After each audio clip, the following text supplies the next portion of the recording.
What do you make of these comments from Newsom? They seem, I guess, fairly deplorable.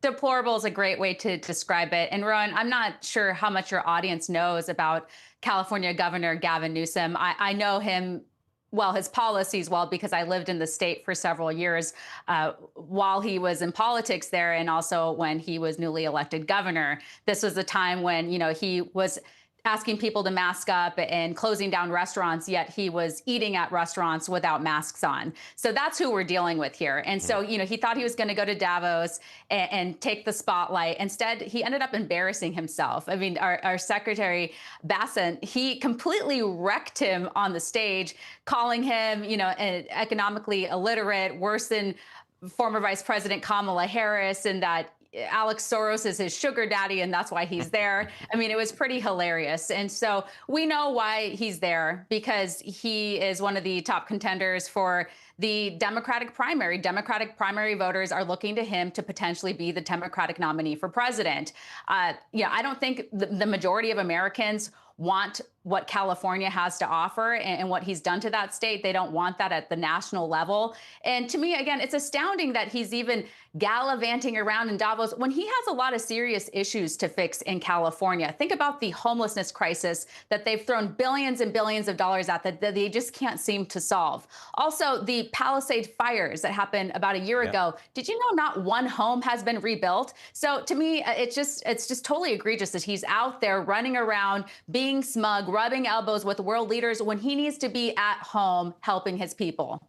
Absolutely, beautifully put. And do you think, what's your opinion? Do you think he will run?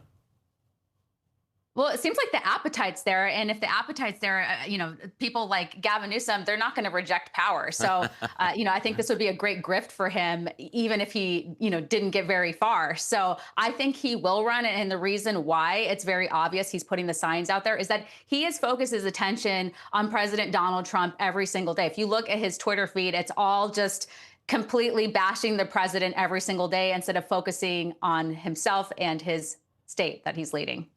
Now, Stephanie, I want to talk about Minnesota, where reportedly ex-CNN host Don Lemon was caught in an anti-ICE, ICE is obviously the Immigration Customs Enforcement mob, an anti-ICE protest, wait for it, in a church. Yeah, there was a protest in a church. Don Lemon was there. You can see that on the screens right now.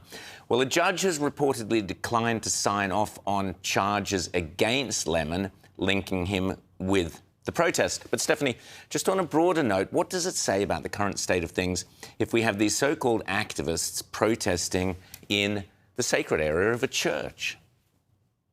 It's just totally vile and disgusting what happened. It's an embarrassment. And I am not surprised that Don Lemon got let off the hook here. That was actually my prediction on a segment earlier today before it happened. And it's because it seems like the left always gets away with everything. And Don Lemon claimed he was doing journalism there. But it's interesting because if you actually looked into the details of his day, he seemed like he was in on it, like he knew all about it. And let's say, for example, he didn't actually know about it.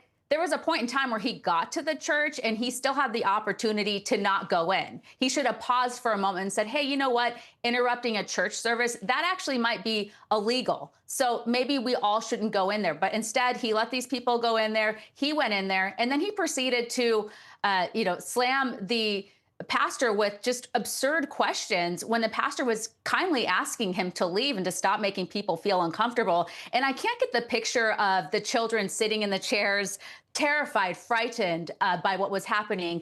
And these are in the times where people are doing violent acts in churches and violent acts in schools. So why wouldn't you think that somebody might hurt you? So again, it's really just a horrific thing that happened. And thankfully, there was some accountability. Some of the people who were the leaders of this protest were charged today. So that's good news. But I just hope that this sends a message to everyone else that this isn't going to be tolerated in the United States. Our Constitution will not be trampled like this. And so, again, very disappointed about the Don Lemon situation. But you know, people are going to have to decide if they want to keep tuning in to somebody like him because, you know, he has his YouTube channel now.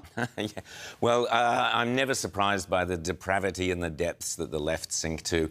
Stephanie Hamill, always great to chat to you. Thanks so much, and we'll chat again soon.